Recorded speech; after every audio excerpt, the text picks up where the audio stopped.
কৌশলগত অবস্থানের কারণে চতুর্থ বৈশ্বিক পরাশক্তি হিসেবে আবির্ভূত হচ্ছে ইরান। বিশ্ব রাজনীতির চালিকা শক্তি মূলত যুক্তরাষ্ট্র, রাশিয়া এবং চীন, এমন ধারণা এতদিন ধরে প্রচলিত ছিল। কিন্তু বর্তমান ভূ রাজনৈতিক প্রেক্ষাপট ও চলমান যুদ্ধ পরিস্থিতি বিশ্ববাসীর সামনে ভিন্ন এক সমীকরণ নিয়ে এসেছে।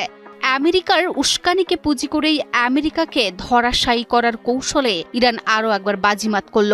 অর্থনীতি বা প্রথাগত সমরাস্ত্রে হয়তো ইরান এখনো দুর্বল, কিন্তু কৌশলের চালে তারা এখন বাঘা বাঘা খেলোয়াড়দের নাস্তা নাবুদ করে ছাড়ছে। ভৌগোলিক অবস্থানের এমন এক জাদুকরী ঘুঁটি ইরান চেলেছে যে এখন খোদ আমেরিকার নাকে খত দেয়ার দশা। আর সেটা হলো পারস্য উপসাগর ও ওমান উপসাগরের মাঝে ৩৩ কিলোমিটার চওড়া হরমুজ প্রণালী।